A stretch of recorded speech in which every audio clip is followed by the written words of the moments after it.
침대에서 일어날 수 없습니다. 아니, 정확히 말하면 일어나고 싶지 않습니다. 모든 게 무의미하게 느껴지고 숨 쉬는 것조차 버거운 날들이 계속될 때가 있습니다. 차라리 죽는 게 낫겠어. 이 말이 입 밖으로 나올 때 우리는 스스로도 놀랍니다. 믿음의 사람이, 하나님을 섬기는 사람이 어떻게 이런 생각을 할 수 있을까? 그런데 성경 속 위대한 선지자 엘리야도 똑같은 말을 했습니다. 여호와여, 넉넉하오니 지금 내 생명을 거두시옵소서. 여러분의 그 절망 하나님은 이미 아십니다. 어제까지만 해도 괜찮았던 것 같은데 오늘 아침엔 모든 게 무너져 내립니다. 직장에서 인정받고 교회에서 섬기고 가정에서 책임지며 살아왔는데 갑자기 한계가 온 것 같습니다.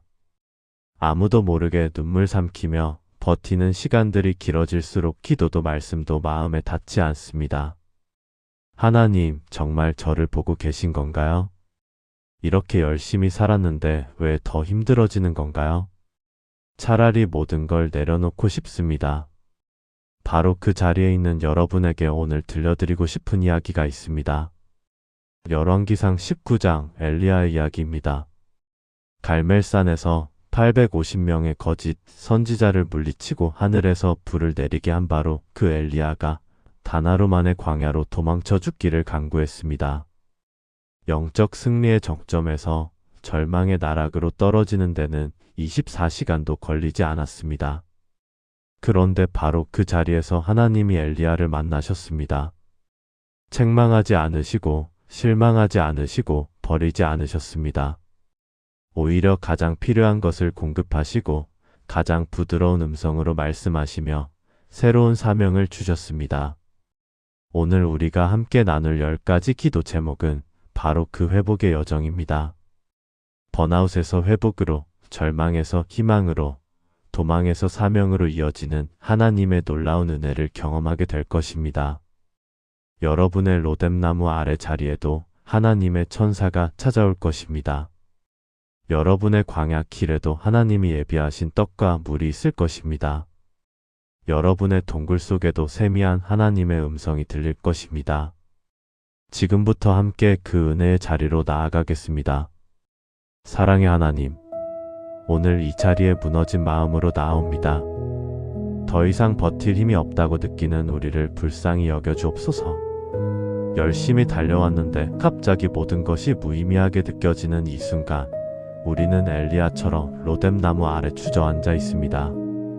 직장에서는 최선을 다하고 가정에서는 책임을 다하며 교회에서는 섬기며 살아왔는데 어느 순간 내 안에 아무것도 남지 않은 것 같습니다. 아침에 눈을 떠도 일어날 힘이 없고 사람들을 만나도 웃을 기력이 없으며 기도하려 해도 무릎 꿇을 힘조차 없는 이 자리가 바로 우리의 현실입니다.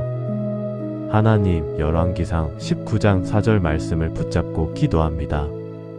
자기 자신은 광야로 들어가 하룻길쯤 가서 한 로뎀나무 아래에 앉아서 자기가 죽기를 원하여 이르되 여호와여, 넉넉하오니 지금 내 생명을 거두시옵소서. 나는 내 조상들보다 낫지 못하니이다 하고, 이 말씀이 우리에게 주는 위로가 얼마나 큰지 모릅니다. 하나님께 쓰임받던 위대한 선지자 엘리야도 우리와 똑같은 감정을 느꼈다는 사실이 말입니다. 850명의 거짓 선지자를 물리치고 하늘에서 불을 내리게 하며 3년 6개월의 가뭄을 끝낸 바로 그 사람이 단 하루 만에 무너졌습니다. 이세벨이라는 한 사람의 위협 앞에 모든 믿음이 흔들렸고 광야로 도망쳐 죽기를 간구했습니다. 넉넉하온이라는 표현이 마음에 깊이 새겨집니다. 이것은 이제 충분합니다. 더 이상 감당할 수 없습니다. 라는 뜻입니다. 엘리야는 자신의 한계를 솔직하게 고백했습니다. 더 이상 강한 척, 믿음 있는 척, 괜찮은 척 할 수 없었던 것입니다. 하나님, 바로 이것이 우리의 모습이기도 합니다. 직장 상사 앞에서는 유능한 직원인 척, 가족 앞에서는 든든한 가장인 척, 교회에서는 믿음의 사람인 척하며 살아왔지만 이제는 정말 넉넉합니다. 더 이상 가면을 쓰고 살 기력이 없고 강한 척 연기할 힘도 남아있지 않습니다. 그런데 놀라운 것은 하나님께서 이런 엘리야를 버리지 않으셨다는 사실입니다. 책망하지 않으셨고 내 믿음이 어디 있느냐고 질책하지 않으셨으며 선지자 자격을 박탈하지도 않으셨습니다. 오히려 가장 필요한 것을 공급하시고 쉬게 하시며 부드럽게 회복시켜 주셨습니다. 현대를 살아가는 우리에게도 똑같은 은혜가 필요합니다.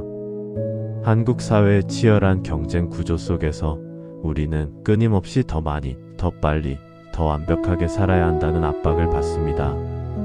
새벽 5시에 일어나 밤 11시에 잠들기까지 쉼없이 달려가지만 성과는 기대에 미치지 못하고 인정은 더디게 오며 미래는 불안하기만 합니다. 교회에서도 마찬가지입니다. 열심히 섬기고 헌신하고 기도하지만 변화는 보이지 않고 오히려 더 큰 시련이 찾아올 때가 있습니다. 하나님, 제가 뭘 잘못했나요? 왜 이렇게 힘든 건가요? 라는 질문이 마음속에서 끊임없이 맴돕니다.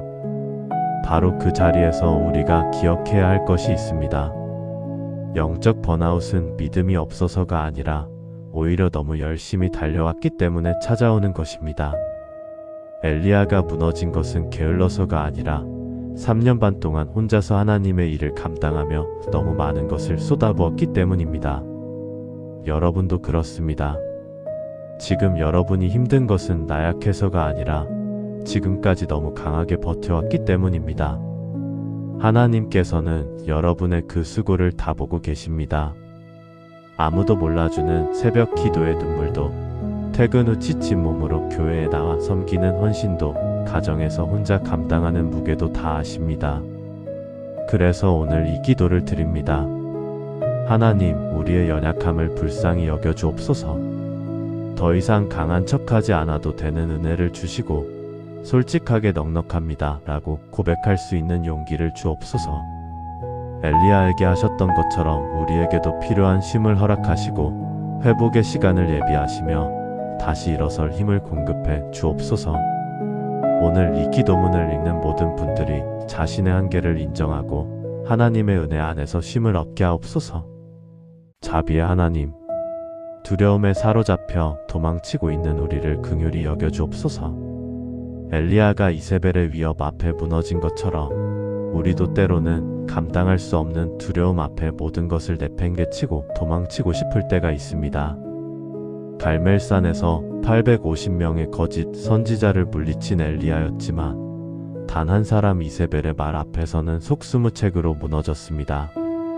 내일 이맘때까지 내 목숨을 바알 선지자들처럼 만들리라. 이 한마디에 엘리야는 브엘세바까지 도망쳤고 거기서도 멈추지 않고 광야 깊숙이 들어갔습니다. 하나님, 우리도 그렇습니다. 어제까지만 해도 당당하게 믿음을 고백했는데 오늘은 작은 위협 앞에 모든 게 무너집니다. 직장에서 상사의 한마디, 가정에서 배우자의 차가운 눈빛, 사업에서 갑자기 찾아온 위기 앞에 우리는 도망치고 싶어집니다. 열왕기상 19장 3절 말씀을 붙잡습니다. 그가 이 형편을 보고 일어나 자기의 생명을 위해 도망하여 유다에 속한 브엘세바에 이르러 자기의 사환을 그곳에 머물게 하고, 이 형편을 보고라는 표현이 우리 마음을 아프게 합니다. 엘리야는 하나님의 능력을 보지 못했고 하나님의 약속을 기억하지 못했으며 오직 눈앞의 위험만 보았습니다. 갈멜산에서 경험한 하나님의 역사는 온데간데 없고 이세벨이라는 현실만 크게 보였던 것입니다. 이것이 바로 두려움의 본질입니다. 두려움은 우리의 시야를 좁게 만들어 문제만 보게 하고 하나님은 보지 못하게 만듭니다. 당시 이스라엘 백성들은 여호와 그가 하나님이시로다라고 외쳤고 거짓 선지자들은 모두 제거되었으며 엘리야는 하나님의 승리를 경험했습니다. 객관적으로 보면 엘리야는 가장 안전한 위치에 있었습니다. 하나님이 함께 하시고 백성들이 지지하며 적들은 패배한 상황이었으니까요. 그런데 엘리야는 도망쳤습니다. 왜일까요? 영적으로, 정서적으로, 육체적으로 완전히 지쳐 있었기 때문입니다. 3년 반 동안 홀로 하나님의 일을 감당하며 쌓인 피로가 한계에 달했고 갈멜산에서의 영적 전쟁으로 모든 에너지를 소진했으며 이제는 더 이상 버틸 힘이 남아있지 않았던 것입니다. 현대를 살아가는 우리에게도 똑같은 일이 일어납니다. 번아웃 상태에서는 평소에 아무렇지도 않던 일들이 엄청난 위협으로 느껴집니다. 상사의 평범한 지적이 인격적 모욕처럼 들리고 배우자의 사소한 말이 관계의 파탄처럼 느껴지며 자녀의 작은 문제가 미래의 재앙처럼 보입니다. 2023년 한 설문조사에 따르면 한국 직장인의 83%가 번아웃을 경험했고 그중 42%는 일을 그만두고 싶다고 답했습니다. 단순히 업무가 많아서가 아니라 정서적 고갈 상태에서 모든 것이 위협으로 다가오기 때문입니다. 교회 안에서도 마찬가지입니다. 열심히 섬기던 집사님이 갑자기 모든 직분을 내려놓고 교회를 떠나는 경우를 우리는 종종 봅니다. 믿음이 없어서가 아니라 너무 오랫동안 혼자 버티며 지쳐버렸기 때문입니다. 그런데 놀라운 것은 하나님께서 도망친 엘리야를 포기하지 않으셨다는 사실입니다. 광야까지 천사를 보내셨고 떡과 물을 예비하셨으며 쉬게 하셨습니다. 일어나서 먹으라는 부드러운 음성으로 엘리야를 깨우셨습니다. 책망이 아니라 공급이었고 질책이 아니라 위로였으며 심판이 아니라 회복이었습니다. 오늘 우리에게도 똑같은 은혜가 필요합니다. 도망치고 있는 여러분, 숨고 있는 여러분, 모든 것을 포기하고 싶은 여러분에게 하나님은 말씀하십니다. 일어나서 먹으라. 내가 너를 위해 예비했다. 하나님께서는 여러분이 도망친 그 자리까지 따라오셔서 필요한 것을 공급하십니다. 육체적으로는 떡과 물을, 정서적으로는 위로와 안식을, 영적으로는 새로운 소망을 주십니다. 그래서 오늘 이 기도를 드립니다. 하나님, 두려움에 사로잡혀 도망치고 있는 우리를 찾아와 주옵소서. 엘리야에게 하셨던 것처럼 우리에게도 필요한 것을 공급하시고 쉼을 허락하시며 다시 일어설 힘을 주옵소서. 도망이 끝이 아니라 회복의 시작이 되게 하시고 두려움이 절망이 아니라 하나님을 더 깊이 경험하는 기회가 되게 하옵소서. 오늘 이 기도문을 읽는 모든 분들이 하나님의 공급하심을 경험하고 두려움에서 벗어나 다시 일어서게 하옵소서. 긍휼의 하나님, 한계에 다다른 우리의 영혼을 불쌍히 여겨 주옵소서. 이제는 쫓가온이라고 고백하는 이 순간 우리는 더 이상 버틸 힘이 없습니다. 엘리야가 로뎀나무 아래 앉아 죽기를 간구했던 것처럼 우리도 때로는 모든 것을 내려놓고 싶을 때가 있습니다. 열왕기상 19장 4절 후반부 말씀을 붙잡습니다. 여호와여 넉넉하오니 지금 내 생명을 거두시옵소서. 나는 내 조상들보다 낫지 못하니이다. 이 구절은 엘리야의 깊은 절망을 보여줍니다. 넉넉하오니는 히브리어로 랍인데 충분하다, 너무 많다, 감당할 수 없다는 뜻입니다. 엘리야는 자신이 감당할 수 있는 한계를 완전히 넘어섰다고 고백하는 것입니다. 더 이상 강한 선지자로 살 수 없고 더 이상 하나님의 일을 감당할 수 없으며 차라리 죽는 것이 낫겠다고 생각했습니다. 나는 내 조상들보다 낫지 못하니이다라는 말에는 깊은 자괴감이 담겨 있습니다.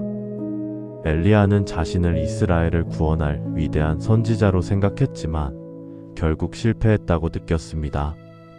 아합과 이세벨은 여전히 권력을 쥐고 있고 바알 숭배는 계속되며 자신은 도망자 신세가 되었으니 말입니다. 하나님, 바로 이것이 우리의 모습입니다. 높은 기대를 가지고 시작했지만 결국 실패한 것 같은 느낌. 최선을 다했지만 결과는 기대에 미치지 못하는 현실.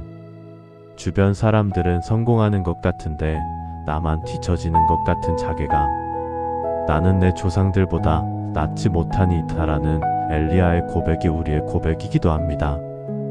현대 사회는 끊임없이 우리에게 더 많이, 더 빨리, 더 완벽하게를 요구합니다.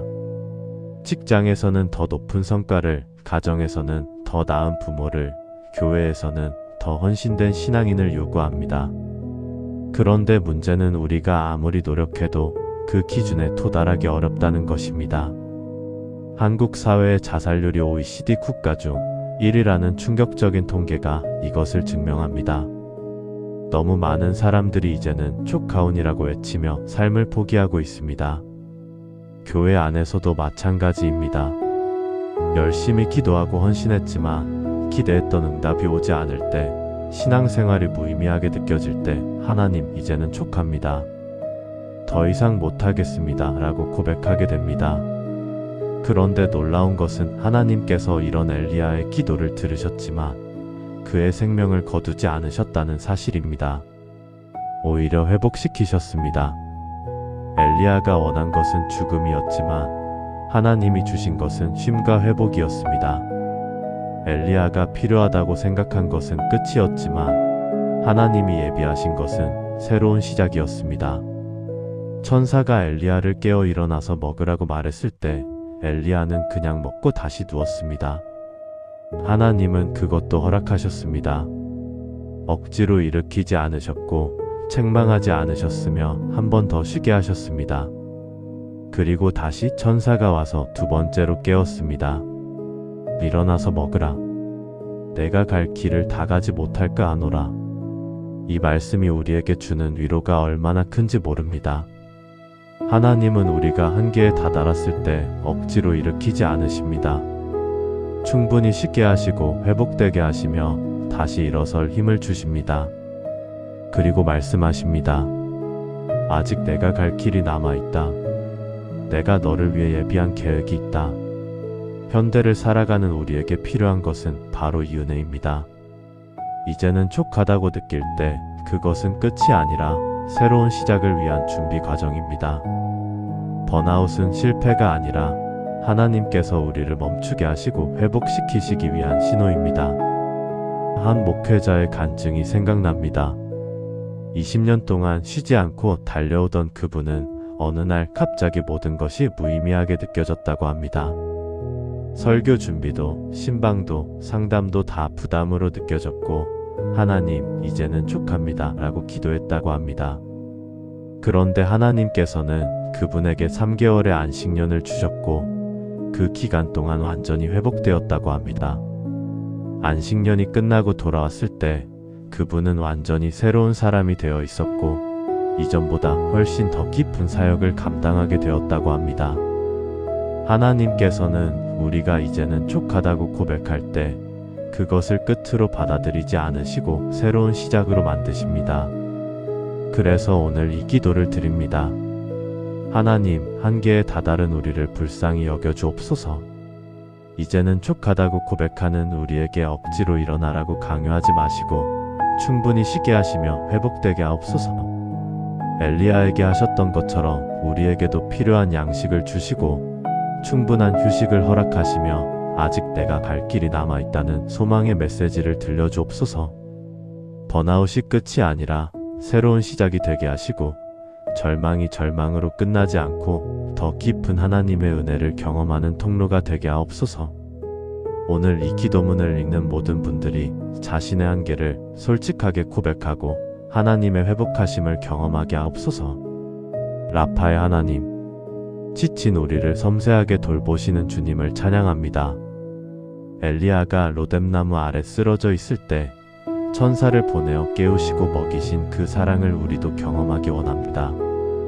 열왕기상 19장 5절부터 6절 말씀을 붙잡고 기도합니다. 로뎀나무 아래에 누워 자더니 천사가 그를 어루만지며 그에게 이르되 일어나서 먹으라 하는지라. 본즉 머리맡에 숯불에 구운 떡과 한 병의 물이 있더라. 이에 먹고 마시고 다시 누웠더니. 이 장면이 우리 마음을 얼마나 따뜻하게 만드는지 모릅니다. 하나님께서는 절망에 빠진 엘리야를 책망하지 않으셨습니다. 왜 도망쳤느냐? 내 믿음이 어디 있느냐? 선지자답지 못하다고 질책하지 않으셨습니다. 오히려 천사를 보내어 부드럽게 어루만지며 깨우셨고 따뜻한 떡과 시원한 물을 예비하셨습니다. 어루만지며라는 표현이 참으로 아름답습니다. 히브리어로 나가인데 만지다, 접촉하다, 부드럽게 다가가다는 뜻입니다. 천사는 엘리야를 흔들어 깨우지 않았고 큰 소리로 외치지도 않았으며 부드럽게 어루만지며 깨웠습니다. 마치 지친 아이를 깨우는 어머니의 손길처럼 말입니다. 그리고 일어나서 먹으라고 말합니다. 명령이 아니라 초대였고 강요가 아니라 권유였으며 심판이 아니라 사랑이었습니다. 엘리야가 눈을 떠보니 머리맡에 숯불에 구운 떡과 한 병의 물이 준비되어 있었습니다. 광야 한가운데 아무도 없는 로뎀나무 아래에 누가 이것을 준비했겠습니까? 하나님께서 친히 예비하신 것입니다. 그것도 날 것이 아니라 숯불에 구운 따뜻한 떡이었고 먼지 낀 물이 아니라 깨끗한 한 병의 물이었습니다.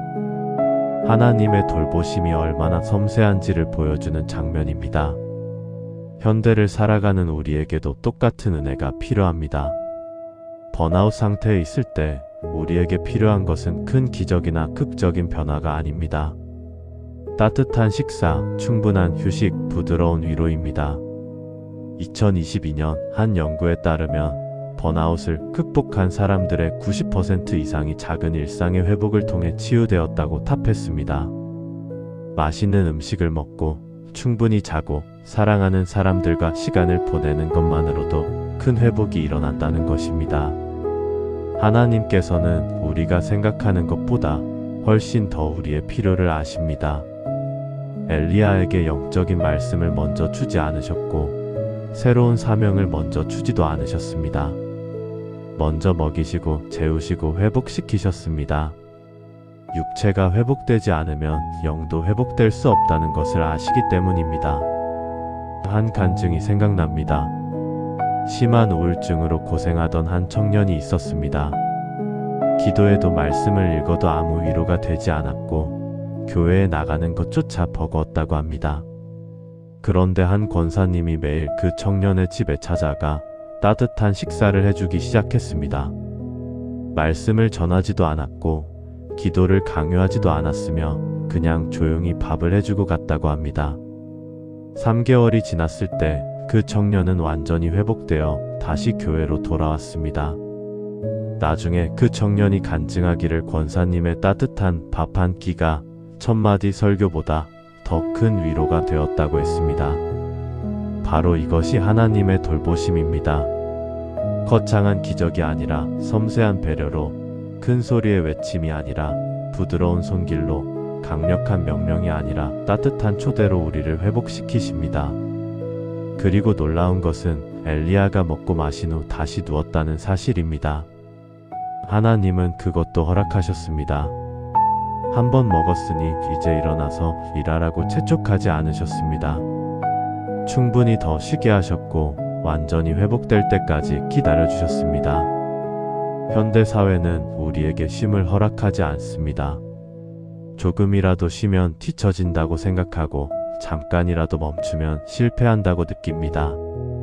그래서 아파도 참고 지쳐도 견디며 한계에 다다를 때까지 달려갑니다. 그런데 하나님은 말씀하십니다. 먹고 다시 누우라. 충분히 쉬어라. 완전히 회복될 때까지 내가 기다리겠다. 이것이 바로 하나님의 마음입니다. 우리를 기계처럼 사용하시는 것이 아니라 자녀처럼 돌보시고 친구처럼 배려하시며 연인처럼 섬세하게 사랑하십니다. 그래서 오늘 이 기도를 드립니다. 하나님, 지친 우리를 섬세하게 돌보아 주옵소서. 엘리야에게 천사를 보내신 것처럼 우리에게도 위로자를 보내시고 따뜻한 떡과 물을 예비하신 것처럼 우리에게도 필요한 것을 공급하시며 다시 눕는 것을 허락하신 것처럼 우리에게도 충분한 쉼을 허락하옵소서. 책망이 아닌 위로로, 질책이 아닌 격려로, 강요가 아닌 초대로 우리를 만나 주옵소서. 우리의 육체적 필요도 챙기시고 정서적 상처도 싸매시며 영적 갈증도 채워주시는 섬세한 하나님의 돌보심을 오늘 경험하게 하옵소서. 오늘 이 기도문을 읽는 모든 분들이 하나님의 부드러운 손길을 느끼고 천사의 음성을 듣게 하옵소서. 생명의 하나님, 우리에게 필요한 힘을 공급하시는 전능하신 주님을 찬양합니다. 엘리야가 한 끼 식사로 40일을 걸은 것처럼 우리에게도 앞으로 나아갈 힘을 주옵소서. 열왕기상 19장 7절부터 8절 말씀을 붙잡습니다. 여호와의 천사가 또 다시 와서 그를 어루만지며 이르되 일어나서 먹으라. 내가 갈 길을 다 가지 못할까 하노라 하는지라. 이에 일어나 먹고 마시고 그 식물의 힘을 의지하여 40주야를 가서 하나님의 산 호렙에 이르니라. 천사가 두 번째로 엘리야를 깨웠습니다. 이번에는 조금 다른 메시지를 전합니다. 일어나서 먹으라. 내가 갈 길을 다 가지 못할까 하노라. 첫 번째는 단순히 일어나서 먹으라였지만 두 번째는 내가 갈 길이라는 미래에 대한 언급이 포함되었습니다. 하나님께서는 엘리야에게 아직 가야 할 길이 남아있다는 것을 상기시키신 것입니다. 절망으로 끝나는 것이 아니라 새로운 시작이 있다는 희망의 메시지였습니다. 내가 갈 길을 다 가지 못할까 하노라는 표현이 우리 마음을 뭉클하게 만듭니다. 하나님은 엘리야가 포기하는 것을 원치 않으셨습니다. 아직 그를 통해 이루실 계획이 남아 있었고, 아직 그가 감당할 사명이 있었으며, 아직 그가 만날 사람들이 기다리고 있었습니다. 그래서 다시 일으키시고, 다시 먹이시며, 다시 보내시는 것입니다. 엘리야는 일어나 먹고 마셨습니다. 그리고 그 식물의 힘을 의지하여 40주야를 가서 하나님의 산 호렙에 이르렀습니다. 40일 밤낮을 걸었다는 것은 엄청난 여정입니다. 브엘세바에서 호렙산 시내산까지는 약 300km가 넘는 거리입니다. 평범한 사람이라면 매일 식사를 해도 힘든 여정인데 엘리야는 단 한 끼의 식사로 그 길을 완주했습니다. 이것은 물리적으로 불가능한 일입니다. 그런데 가능했습니다. 왜일까요? 하나님께서 그 음식에 초자연적인 힘을 담아주셨기 때문입니다. 천사가 준비한 떡과 물은 단순한 음식이 아니라 하나님의 능력이 담긴 양식이었습니다. 육체를 먹이는 것 이상으로 영혼에 힘을 주고 정신을 회복시키며 의지를 강하게 만드는 초자연적 공급이었습니다. 현대를 살아가는 우리에게도 똑같은 은혜가 필요합니다. 앞으로 가야 할 길이 너무 멀고 감당해야 할 짐이 너무 무거우며 이겨내야 할 시련이 너무 크게 느껴질 때가 있습니다. 내 힘으로는 도저히 불가능해. 포기하는 게 낫겠어. 이런 생각이 들 때 우리는 기억해야 합니다. 하나님께서 주시는 한 끼의 은혜가 40일을 걸을 힘이 된다는 사실을 말입니다. 성경에는 40일이라는 기간이 자주 등장합니다.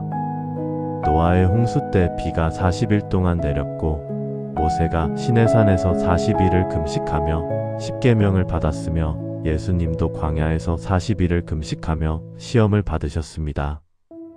40일은 시험과 연단의 기간이자 동시에 준비와 변화의 기간입니다. 엘리야에게도 40일은 단순히 이동하는 시간이 아니라 내면을 정리하고 하나님을 만날 준비를 하는 시간이었습니다. 광야를 걸으며 엘리야는 자신의 지난 사역을 돌아보았을 것입니다. 갈멜산의 승리도, 이세벨의 위협도, 자신의 두려움도, 하나님의 신실하심도 모두 되새겼을 것입니다. 그리고 호렙산에 도착했을 때 그는 완전히 다른 사람이 되어 있었습니다. 절망에서 회복으로, 도망에서 순종으로, 자기 연민에서 하나님 중심으로 변화된 것입니다. 현대 사회에서도 우리는 각자의 40일 여정을 걸어가고 있습니다. 실직의 기간, 질병의 기간, 관계 회복의 기간, 새로운 도전의 기간. 그 시간들이 너무 길게 느껴지고 끝이 보이지 않아 절망할 때가 있습니다. 그런데 하나님께서는 그 여정 중에도 우리에게 필요한 힘을 공급하십니다. 한 자매의 간증이 생각납니다. 남편의 사업 실패로 모든 것을 잃고 빚만 남았을 때 그 가정은 완전히 무너졌다고 합니다. 남편은 우울증에 걸렸고 자녀들은 학교에서 놀림을 받았으며 그 자매는 3가지 일을 하며 가정을 지탱했습니다. 매일 아침 기도할 때마다 하나님, 오늘 하루만 견디게 해주세요 라고 기도했다고 합니다.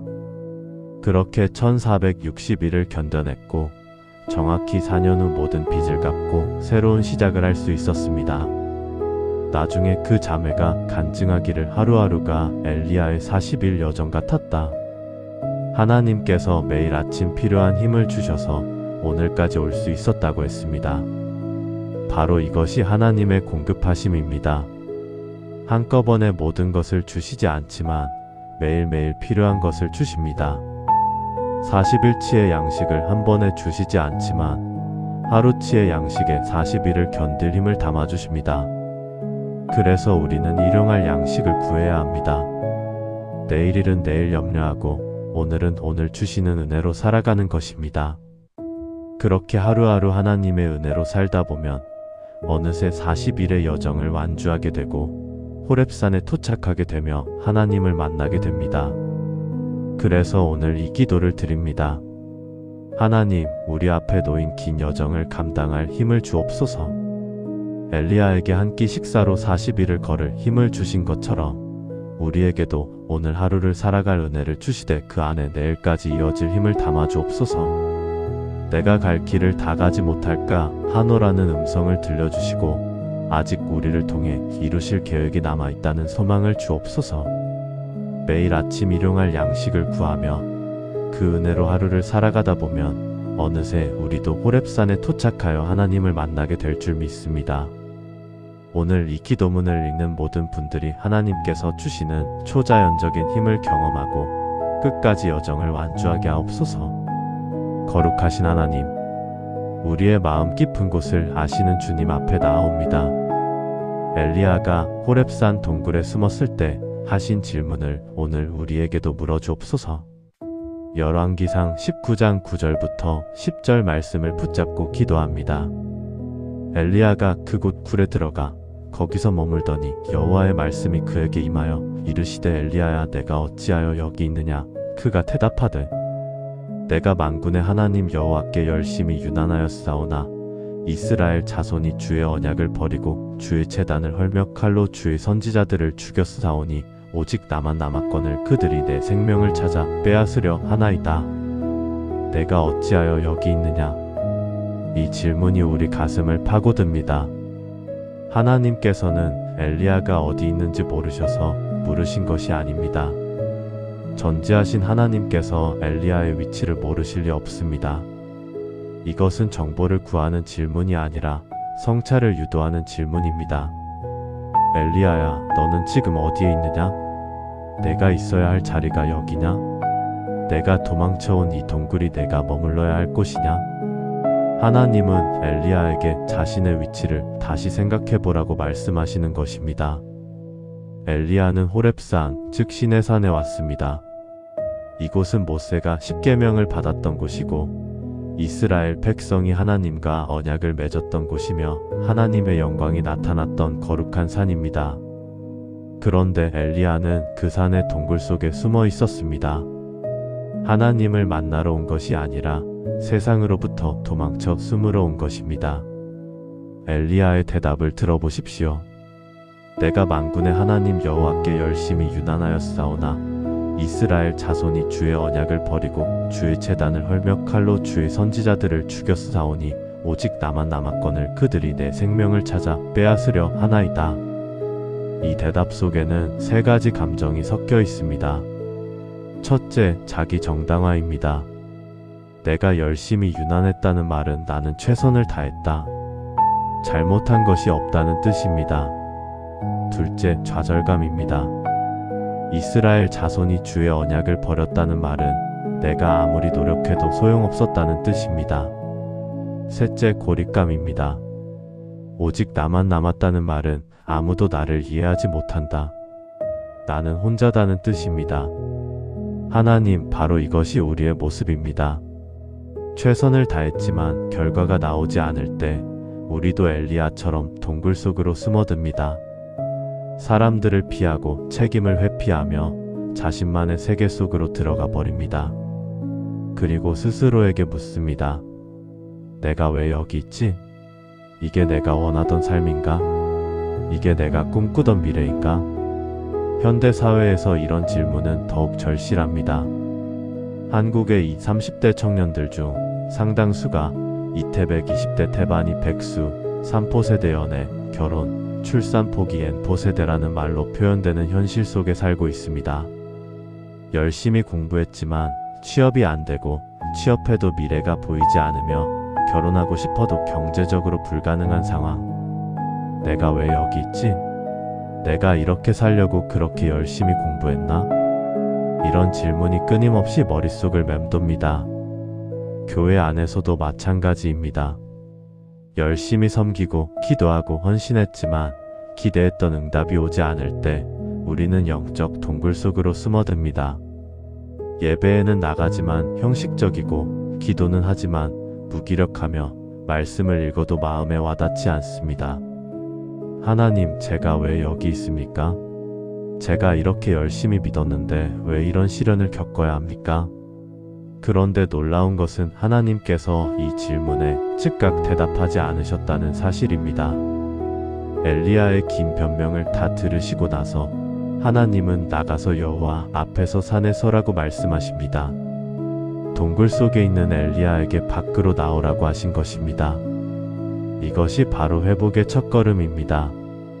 우리가 숨어있는 동굴에서 나와 하나님 앞에 서는 것입니다. 자기 연민의 동굴에서 나와 하나님의 빛 앞에 서고 좌절의 동굴에서 나와 하나님의 음성을 듣는 것입니다. 한 목회자의 간증이 생각납니다. 20년간 목회하며 교회를 개척했지만 성도가 늘지 않고 재정은 항상 부족했으며 다른 교회들은 부흥하는데 자기 교회만 제자리 걸음이었다고 합니다. 어느 날 그분은 기도실에 들어가 문을 잠그고 하나님께 부르짖었습니다. 하나님, 저는 열심히 했습니다. 최선을 다했습니다. 그런데 왜 이렇게 힘든 겁니까? 그때 하나님께서 조용히 물으셨다고 합니다. 내가 어찌하여 여기 있느냐? 내가 목회를 시작한 이유가 무엇이었느냐?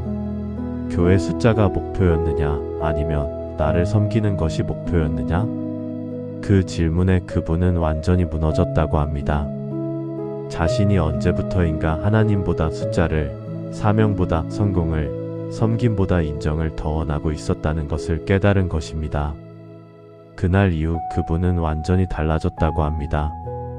교회 성장에 대한 압박에서 벗어나 오직 하나님만 섬기기로 결심했고 숫자가 아닌 한 영혼을 귀하게 여기기 시작했으며 성공이 아닌 충성됨을 추구했습니다. 놀랍게도 그 후 교회는 자연스럽게 성장하기 시작했고 지금은 건강한 교회로 자리 잡았다고 합니다. 내가 어찌하여 여기 있느냐는 하나님의 질문이 그분의 삶을 완전히 바꾼 것입니다. 오늘 우리에게도 똑같은 질문이 필요합니다. 내가 어찌하여 여기 있느냐? 실망의 동굴에 숨어있는 당신, 좌절의 동굴에 갇혀있는 당신, 자기 연민의 동굴에서 헤어나지 못하는 당신에게 하나님은 묻습니다. 내가 진짜 있어야 할 곳이 여기냐? 내가 원하는 삶이 이것이냐? 내가 나를 처음 만났을 때의 그 열정은 어디로 갔느냐? 이 질문에 솔직하게 대답할 때 회복이 시작됩니다. 동굴 밖으로 나와 하나님 앞에 설 때 새로운 시작이 일어납니다. 그래서 오늘 이 기도를 드립니다. 하나님, 우리에게도 내가 어찌하여 여기 있느냐고 물어주옵소서. 동굴 속에 숨어있는 우리를 밖으로 나오게 하시고 자기 연민에 빠져있는 우리를 하나님 앞에 서게 하옵소서. 엘리야처럼 우리도 긴 변명을 늘어놓을 때가 있지만 그 변명을 다 들어주시고 여전히 우리를 사랑하시는 하나님을 만나게 하옵소서. 숨어있는 동굴에서 나와 하나님의 음성을 들을 때 우리의 삶이 완전히 달라질 줄 믿습니다. 오늘 이 기도문을 읽는 모든 분들이 하나님의 질문에 솔직하게 대답하고 새로운 시작을 경험하게 하옵소서. 열왕기상 19장에서 가장 유명한 부분인 세미한 소리 부분을 다루겠습니다. 하나님께서 광풍, 지진, 불 속에 계시지 않으시고 세미한 소리 속에 계셨다는 이야기입니다. 계속해서 구조를 따르고 2500자 이상 공백 제외 작성하겠습니다. 여호와 샬롬의 하나님, 요란함 속이 아닌 고요함 속에서 만나주시는 주님을 경배합니다. 엘리야가 세미한 소리를 통해 하나님을 만난 것처럼 우리도 일상의 고요함 속에서 주님의 음성을 듣기 원합니다. 열왕기상 19장 11절부터 12절 말씀을 붙잡고 기도합니다. 여호와께서 이르시되 너는 나가서 여호와 앞에서 산에 서라 하시더니 여호와께서 지나가시는데 여호와 앞에 크고 강한 바람이 산을 가르고 바위를 부수나 바람 가운데에 여호와께서 계시지 아니하며 바람 후에 지진이 있으나 지진 가운데에도 여호와께서 계시지 아니하며 또 지진 후에 불이 있으나 불 가운데에도 여호와께서 계시지 아니하더니 불 후에 세미한 소리가 있는지라. 이 장면은 성경에서 가장 아름답고 놀라운 장면 중 하나입니다. 하나님께서 엘리야에게 나가서 여호와 앞에서 산에 서라고 명령하셨습니다. 동굴 안에 숨어있던 엘리야는 밖으로 나와 하나님을 만날 준비를 했습니다. 그때 엄청난 일들이 연속으로 일어났습니다. 첫째, 크고 강한 바람이 불었습니다. 산을 가르고 바위를 부술 정도의 태풍이었습니다.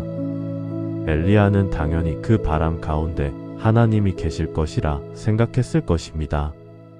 시내산에서 모세를 만나실 때도 우레와 번개와 빽빽한 구름이 있었으니까요. 그런데 놀랍게도 바람 가운데에 여호와께서 계시지 아니하였습니다. 둘째, 지진이 일어났습니다. 땅이 흔들리고 갈라지는 엄청난 지진이었을 것입니다. 구약시대 사람들은 지진을 하나님의 임재와 심판의 표시로 여겼습니다. 그런데 역시 지진 가운데에도 여호와께서 계시지 아니하였습니다. 셋째, 불이 나타났습니다. 갈멜산에서 하나님께서 불로 응답하셨던 기억이 엘리야에게는 생생했을 것입니다. 이제 하나님이 오신다 라고 생각했을 것입니다. 그런데 또다시 불 가운데에도 여호와께서 계시지 아니하였습니다. 그리고 마지막으로 세미한 소리가 들렸습니다. 히브리어 원문은 콜트마마 다카인데 직역하면 고요하고 작은 음성 또는 속삭이는 침묵의 소리입니다. 바로 그 세미한 소리 가운데 하나님이 계셨습니다.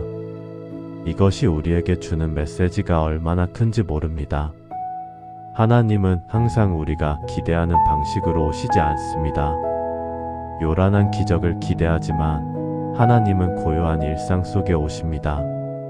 극적인 변화를 원하지만 하나님은 작은 변화를 통해 역사하십니다. 큰 음성을 듣기 원하지만 하나님은 작은 속삭임으로 말씀하십니다. 엘리야는 갈멜산에서 하늘에서 불이 내려오는 극적인 경험을 했습니다. 그래서 호렙산에서도 비슷한 경험을 기대했을 것입니다. 하나님께서 다시 불로 나타나셔서 이세벨을 심판하시고 나를 구원하실 것이다. 그런데 하나님은 전혀 다른 방식으로 오셨습니다. 바람도 지진도 불도 아닌 세미한 소리로 말씀하신 것입니다. 왜일까요? 하나님께서는 엘리야에게 새로운 방식의 사역을 가르치려 하셨기 때문입니다. 갈멜산식의 대결과 심판이 아니라 조용하고 꾸준한 제자 양육의 사역을 말입니다. 실제로 이후에 하나님은 엘리야에게 엘리사를 제자로 삼으라고 명령하십니다. 극적인 승리가 아니라 조용한 계승을 준비하신 것입니다. 현대를 살아가는 우리에게도 똑같은 교훈이 필요합니다. 우리는 종종 하나님의 역사를 요란한 것으로만 기대합니다. 큰 부흥에 놀라운 기적, 극적인 변화를 원합니다. SNS에는 화려한 간증들이 넘쳐나고 유튜브에는 극적인 회심 이야기들이 가득합니다. 그래서 우리는 생각합니다. 나에게도 그런 경험이 있어야 진짜 신앙인이지. 나에게도 하나님께서 극적으로 역사하셔야 해. 그런데 대부분의 사람들에게 하나님은 세미한 소리로 오십니다. 아침에 눈을 뜰 때 느껴지는 평안함, 말씀을 읽을 때 마음에 스치는 한 구절, 기도할 때 임하는 작은 위로, 일상에서 경험하는 작은 은혜들. 바로 그것이 하나님의 음성입니다. 2023년 한 설문조사에 따르면 신앙생활 30년 이상 된 성도들의 85% 이상이 하나님을 가장 깊이 경험한 것은 극적인 사건이 아니라 일상적인 순간들이었다고 답했습니다. 새벽 기도 중에 느껴지는 하나님의 임재, 성경을 읽다가 마음에 와닿는 한 구절, 힘들 때 곁에 있어준 성도들의 사랑, 이런 작고 조용한 경험들이 오히려 더 깊은 신앙을 만든다는 것입니다. 한 집사님의 간증이 생각납니다. 그분은 20년 동안 큰 은혜를 받기 위해 기도했다고 합니다. 부흥회마다 참석하고 기도원마다 다니며 하나님께서 나에게 큰 역사를 보여주시기를 간구했습니다. 그런데 아무 일도 일어나지 않았고 오히려 더 공허함만 느껴졌다고 합니다. 어느 날 새벽 기도를 드리는데 창문 밖으로 해가 떠오르는 것을 보았습니다. 그 순간 마음속에 조용한 음성이 들렸다고 합니다. 내가 매일 아침 해를 떠오르게 하는 것이 바로 나의 역사다. 내가 매일 호흡하는 것이 바로 나의 기적이다. 요란하게 찾지 말고 고요하게 느껴라. 그날 이후 그분의 신앙이 완전히 바뀌었다고 합니다. 큰 은혜를 구하지 않고 작은 은혜에 감사하게 되었고, 극적인 변화를 기대하지 않고 일상의 평범함 속에서 하나님을 발견하게 되었으며, 요란한 기적보다 고요한 임재를 더 사모하게 되었다고 합니다. 바로 이것이 세미한 소리의 은혜입니다. 하나님은 우리가 조용히 귀 기울일 때 말씀하십니다. 세상의 소음을 멈추고 마음을 고요히 하고 하나님께 집중할 때 들리는 음성이 있습니다. 그 음성은 천둥처럼 크지 않지만 마음 깊은 곳까지 울려 퍼집니다. 바람처럼 세지 않지만 삶을 완전히 바꿔놓습니다. 불처럼 뜨겁지 않지만 영혼을 따뜻하게 녹입니다. 현대 사회는 점점 더 시끄러워지고 있습니다. 스마트폰 알림, SNS 업데이트, 유튜브 영상, 뉴스 속보. 하루 종일 우리는 수천 개의 정보와 소음에 노출됩니다. 그 속에서 하나님의 세미한 소리를 듣기란 거의 불가능합니다. 그래서 우리에게 필요한 것은 의도적인 고요함입니다. 스마트폰을 끄고 SNS에서 로그아웃하고 모든 소음을 차단하고 하나님 앞에 조용히 앉는 시간이 필요합니다. 그때 비로소 세미한 소리가 들립니다. 그래서 오늘 이 기도를 드립니다. 하나님, 요란함 속이 아닌 고요함 속에서 우리를 만나 주옵소서. 큰 기적을 기대하는 우리에게 일상의 작은 은혜를 보게 하시고, 극적인 변화를 원하는 우리에게 조용한 성장을 경험하게 하옵소서. 바람과 지진과 불이 아닌 세미한 소리로 말씀하시는 하나님을 우리도 만나게 하옵소서. 세상의 모든 소음을 멈추고 하나님께만 귀 기울일 때 우리 삶이 완전히 달라질 줄 믿습니다. 오늘 이 기도문을 읽는 모든 분들이 고요함 속에서 하나님의 음성을 듣고 세미한 소리에 순종하는 삶을 살게 하옵소서. 엘샤다이 전능하신 하나님, 고립감 속에 있는 우리를 위로하시는 주님께 감사드립니다. 엘리야가 나만 남았다고 생각했을 때 7,000명이 있다고 말씀하신 그 은혜를 우리도 경험하기 원합니다. 열왕기상 19장 14절 18절 말씀을 붙잡고 기도합니다. 그가 대답하되 내가 만군의 하나님 여호와께 열심히 유난하였사오나 이스라엘 자손이 주의 언약을 버리고 주의 제단을 헐며 칼로 주의 선지자들을 죽였사오니 오직 나만 남았거늘 그들이 내 생명을 찾아 빼앗으려 하나이다. 그러나 내가 이스라엘 가운데 7,000명을 남기리니 다 바알에게 무릎을 꿇지 아니하고 다 바알에게 입맞추지 아니한 자니라. 엘리야의 가장 큰 고통은 외로움이었습니다. 오직 나만 남았다. 이 말 속에는 깊은 절망과 고립감이 담겨 있습니다. 3년 반 동안 혼자 싸워왔고 850명의 거짓 선지자를 홀로 대적했으며 이세벨의 위협 앞에 도움받을 사람이 아무도 없었습니다. 엘리야는 진심으로 자신이 유일한 하나님의 사람이라고 믿었습니다. 다른 모든 사람들은 바알을 섬기고 자신만 여호와를 섬긴다고 생각했습니다. 이런 생각이 엘리야를 더욱 절망하게 만들었습니다. 내가 죽으면 하나님을 섬기는 사람이 아무도 없어진다. 나 하나로 이 모든 싸움을 감당해야 한다. 그런데 하나님께서 놀라운 사실을 알려주십니다. 내가 이스라엘 가운데 7,000명을 남기리니 다 바알에게 무릎을 꿇지 아니하고 다 바알에게 입맞추지 아니한 자니라. 7,000명. 엘리야는 혼자가 아니었습니다. 비록 눈에 보이지 않았지만 하나님께서는 이미 7,000명의 신실한 백성을 예비해 두셨습니다. 엘리야가 몰랐을 뿐입니다. 7,000명이라는 숫자는 단순히 정확한 인원수를 의미하는 것이 아니라 많은 수를 상징하는 완전수입니다. 하나님께서는 엘리야에게 너는 혼자가 아니다. 내가 보지 못하는 곳에서도 나를 섬기는 사람들이 있다고 위로하신 것입니다. 이 말씀이 우리에게 주는 위로가 얼마나 큰지 모릅니다. 우리도 종종 나만 고통받는다, 나만 힘들다, 아무도 나를 이해하지 못한다고 생각합니다. 특히 신앙생활에서 그렇습니다.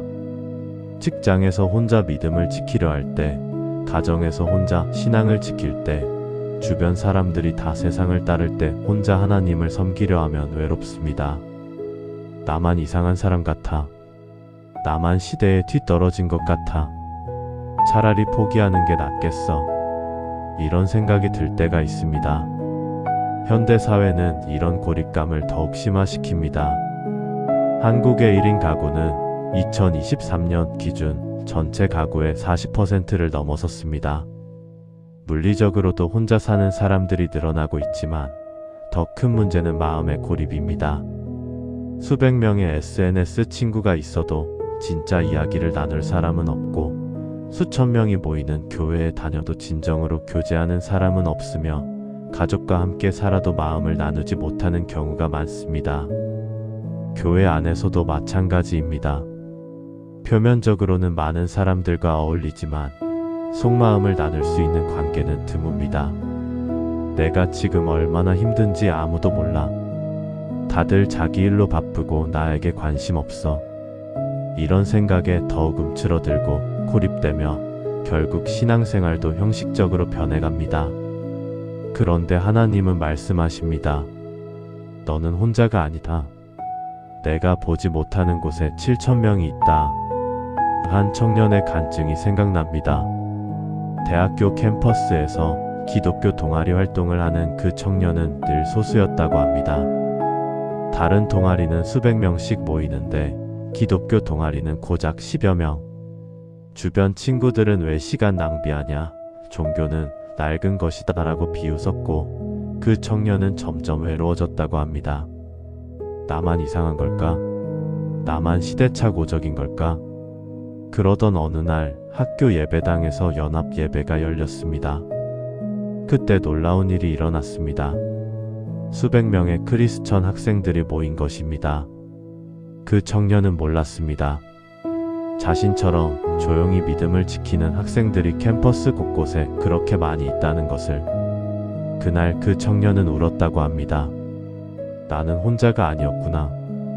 하나님께서 이미 많은 동역자들을 예비하고 계셨구나. 그날 이후 그 청년은 완전히 달라졌습니다.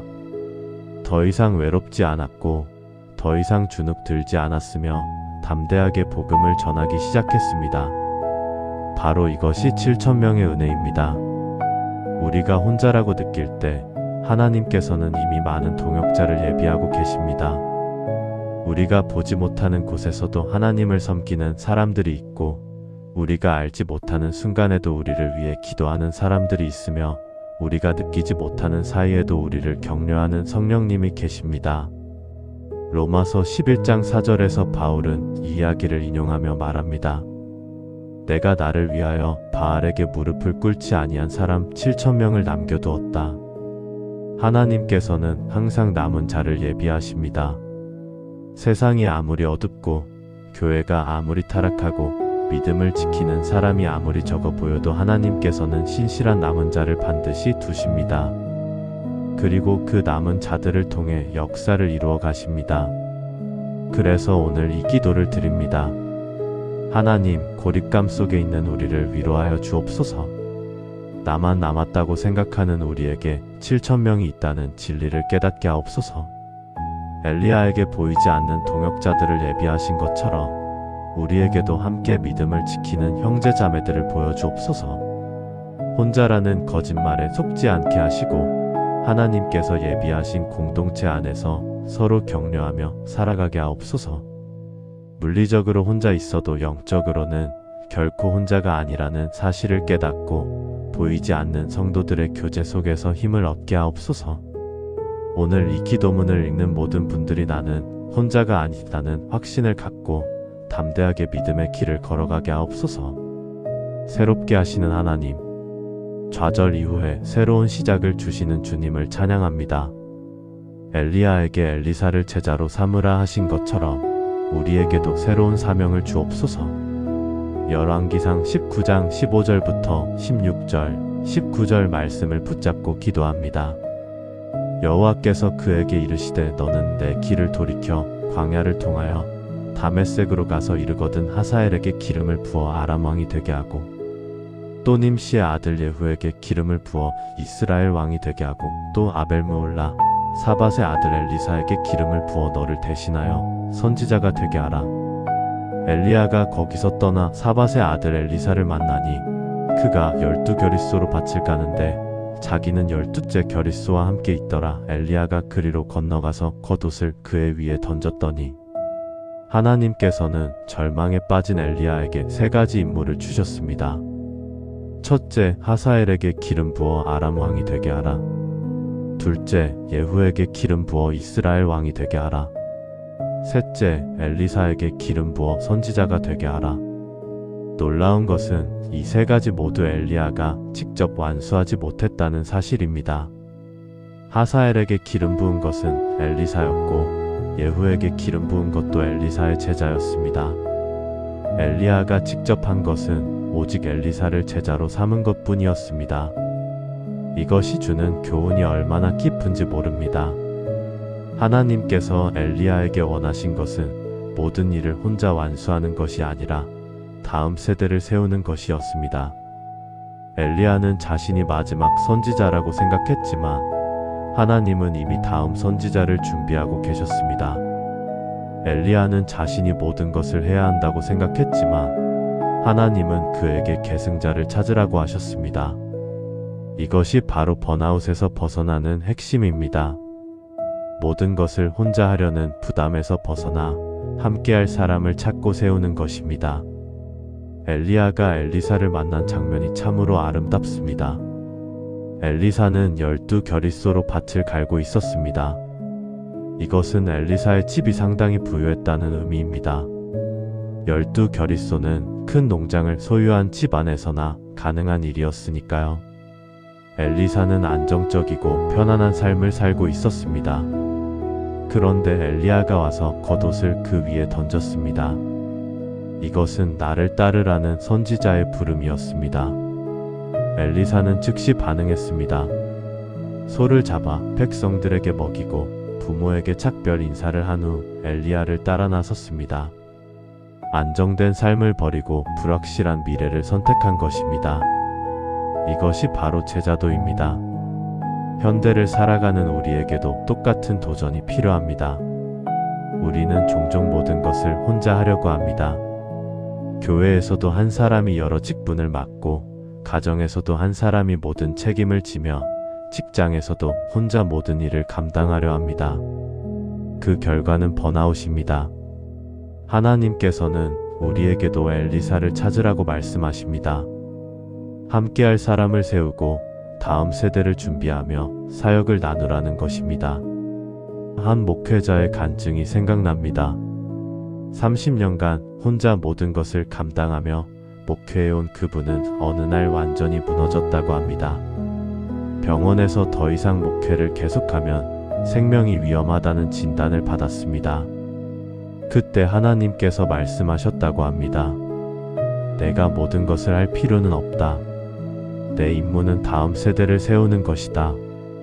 그날부터 그분은 완전히 다른 목회를 시작했습니다. 혼자 모든 것을 하려 하지 않고 평신도 리더들을 세우기 시작했습니다. 설교만 하지 않고 제자 훈련에 집중했으며 모든 결정을 혼자 내리지 않고 리더들과 함께 의논했습니다. 놀랍게도 교회는 더욱 건강하게 성장했고 그분 자신도 회복되었으며 무엇보다 다음 세대가 세워지기 시작했다고 합니다. 바로 이것이 엘리사를 부르는 사역입니다. 우리 각자에게도 우리의 엘리사가 있습니다. 직장에서는 후배를, 가정에서는 자녀를, 교회에서는 새 신자를 세우는 것이 우리의 사명입니다. 모든 것을 혼자 완수하려 하지 말고 다음 사람을 세워 함께 완수하는 것입니다. 그리고 놀라운 것은 엘리사가 엘리야보다 더 많은 기적을 행했다는 사실입니다. 성경에 기록된 엘리야의 기적은 7개이지만 엘리사의 기적은 14개입니다. 정확히 2배입니다. 엘리사가 엘리야를 떠나보내며 당신의 영감이 내게 갑절이나 있기를 구하나이다라고 기도했던 것이 이루어진 것입니다. 이것이 주는 교훈이 무엇입니까? 우리가 세운 다음 세대가 우리보다 더 위대한 일을 할 수 있다는 것입니다. 우리가 완수하지 못한 일을 그들이 완수할 수 있고, 우리가 꿈꾸지 못한 것을 그들이 이룰 수 있으며, 우리가 경험하지 못한 은혜를 그들이 경험할 수 있다는 것입니다. 그래서 오늘 이 기도를 드립니다. 하나님, 좌절 이후에 새로운 시작을 주옵소서. 엘리야에게 엘리사를 만나게 하신 것처럼 우리에게도 함께할 사람을 보내주옵소서. 모든 것을 혼자 하려는 부담에서 벗어나 다음 세대를 세우는 지혜를 주시고, 우리가 완수하지 못한 것을 그들이 완수하게 하옵소서. 엘리야가 겉옷을 던진 것처럼 우리도 다음 세대에게 사명을 전하게 하시고, 엘리사가 즉시 반응한 것처럼 그들도 하나님의 부르심에 응답하게 하옵소서. 우리 세대의 사역이 끝이 아니라 다음 세대로 계승되어 하나님의 나라가 대대로 확장되게 하옵소서. 오늘 이 기도문을 읽는 모든 분들이 자신의 엘리사를 찾고 다음 세대를 세우는 은혜를 경험하게 하옵소서. 만군의 하나님, 넘어진 우리를 다시 일으키시고 새로운 사역으로 보내시는 주님을 찬양합니다. 엘리야가 호렙산에서 회복된 후 다시 사역에 임한 것처럼 우리도 회복 후에 담대히 일어서게 하옵소서. 열왕기상 19장 19절부터 21절 그리고 열왕기하 2장 11절 말씀을 붙잡고 기도합니다. 엘리야가 거기서 떠나 사밧의 아들 엘리사를 만나니 그가 12겨릿소로 밭을 가는데 자기는 12째 겨릿소와 함께 있더라. 엘리야가 그리로 건너가서 겉옷을 그의 위에 던졌더니 엘리사가 소를 버리고 엘리야에게로 달려가서 이르되, 청하건대 내가 먼저 가서 내 부모에게 입맞추고 당신을 따르게 하소서. 엘리야가 그에게 이르되, 돌아가라. 내가 내게 어떻게 행하였느냐 하니, 엘리사가 그를 떠나 돌아가서 한 겨릿소를 가져다가 잡고 소의 기구를 불살라 그 고기를 삶아 백성에게 주어 먹게 하고 일어나 엘리야를 따르며 수종 들었더라. 두 사람이 길을 가며 말하더니 불수레와 불말들이 두 사람을 갈라놓고 엘리야가 회오리 바람으로 하늘로 올라가더라. 엘리야의 이야기는 절망으로 끝나지 않았습니다. 로뎀나무 아래에서 죽기를 간구했던 그 사람이, 호렙산 동굴에 숨어있던 그 사람이 다시 일어나 새로운 사역을 시작했습니다. 엘리사를 제자로 삼고 그를 훈련시키며 함께 사역했습니다. 그리고 마지막에는 불수레와 불말을 타고 하늘로 올라가는 영광을 누렸습니다. 이것이 우리에게 주는 메시지가 얼마나 큰지 모릅니다. 번아웃은 끝이 아니라 새로운 시작입니다. 절망은 실패가 아니라 회복의 과정입니다. 넘어짐은 종결이 아니라 재도약의 준비입니다. 엘리야가 회복 후에 행한 사역을 보십시오. 첫째, 그는 혼자 하지 않았습니다. 엘리사와 함께 했습니다. 더 이상 모든 것을 혼자 감당하려 하지 않고 동역자와 함께 사역했습니다. 둘째, 그는 단기적 성과에 집중하지 않았습니다.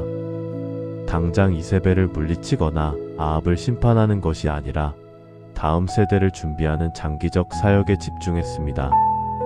셋째, 그는 하나님의 방법을 따랐습니다. 갈멜산식의 대결이 아니라 세미한 소리를 듣는 방식으로 사역했습니다. 이런 변화가 엘리야를 완전히 다른 사람으로 만들었습니다. 성경에서 엘리야의 마지막 장면은 참으로 아름답습니다. 엘리사와 함께 걸으며 대화하다가 갑자기 불수레와 불말이 나타나 엘리야를 하늘로 데려갔습니다. 죽음을 보지 않고 살아서 하늘로 올라간 것입니다.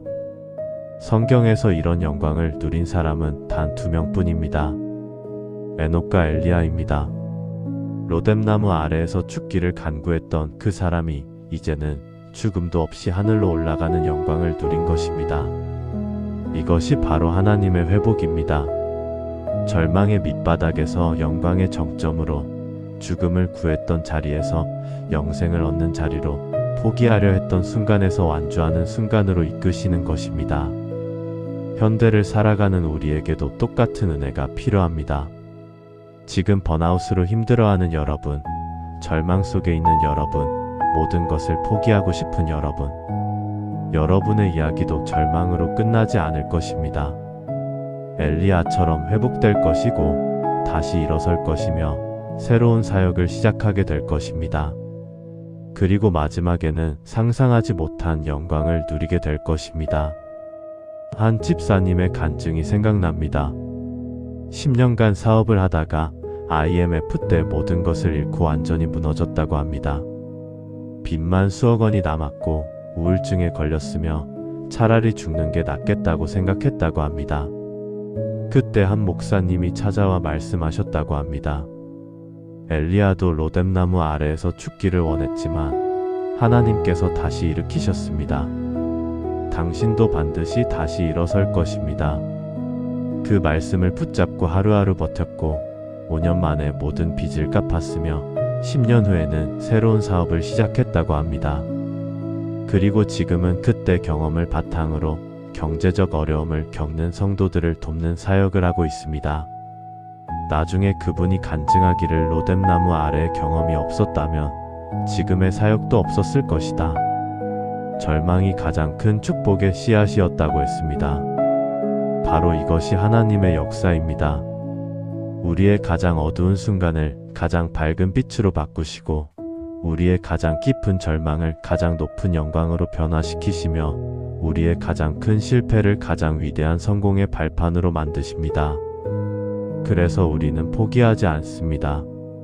지금이 아무리 힘들어도 앞이 아무리 보이지 않아도 모든 것이 무너진 것 같아도 우리는 다시 일어섭니다. 왜냐하면 하나님께서 우리를 위한 계획을 가지고 계시기 때문입니다. 엘리야를 호렙산에서 만나신 하나님께서 오늘 우리도 만나 주실 것입니다. 엘리야에게 엘리사를 보내신 하나님께서 우리에게도 동역자를 보내주실 것입니다. 엘리야를 불수레로 하늘로 데려가신 하나님께서 우리도 상상할 수 없는 영광으로 인도하실 것입니다. 그래서 오늘 이 마지막 기도를 드립니다. 만군의 하나님, 넘어진 우리를 다시 일으켜 주옵소서. 엘리야가 로뎀나무 아래에서 회복된 것처럼 우리도 회복시켜 주시고 호렙산에서 새 힘을 얻은 것처럼 우리에게도 새 힘을 주옵소서. 절망이 끝이 아니라 새로운 시작이 되게 하시고 번아웃이 실패가 아니라 더 깊은 사역을 위한 준비가 되게 하옵소서. 혼자 하던 사역에서 함께하는 사역으로, 단기적 성과를 쫓던 것에서 장기적 제자 양육으로, 요란한 방법에서 세미한 음성을 따르는 방법으로 우리의 사역이 변화되게 하옵소서. 그리고 마지막에는 엘리야처럼 영광스러운 완주를 하게 하시고 다음 세대에게 갑절의 영감을 물려주는 축복을 누리게 하옵소서. 오늘 이 기도문을 읽는 모든 분들이 회복의 은혜를 경험하고 다시 일어서서 하나님께서 예비하신 새로운 사역에 담대히 나아가게 하옵소서.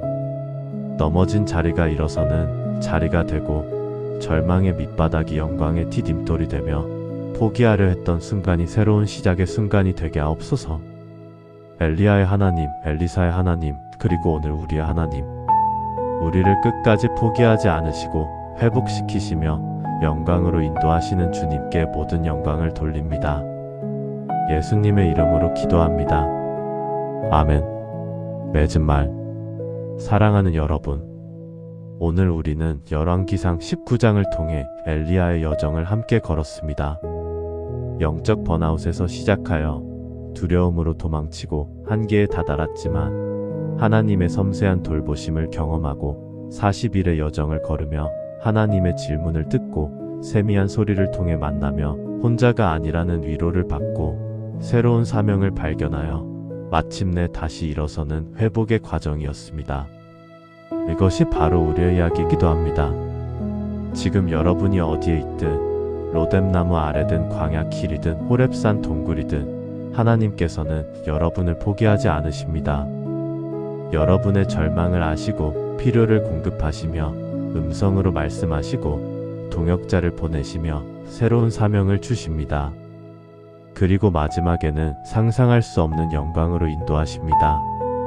오늘 이 기도문을 읽으신 여러분, 더 이상 혼자 버티지 마십시오. 하나님께 솔직하게 이제는 촉합니다 라고 고백하십시오. 그리고 하나님의 회복하심을 경험하십시오. 여러분의 이야기도 절망으로 끝나지 않을 것입니다. 반드시 회복되고 다시 일어서며 새로운 시작을 하게 될 것입니다. 하나님께서 함께 하시기 때문입니다. 이 메시지가 여러분의 마음에 와닿았다면 좋아요와 구독 부탁드립니다. 여러분도 지금 영적 번아웃을 경험하고 계신가요? 아래 댓글란에 회복합니다 라고 남겨주세요. 여러분의 고백이 누군가에게 큰 위로가 될 것입니다.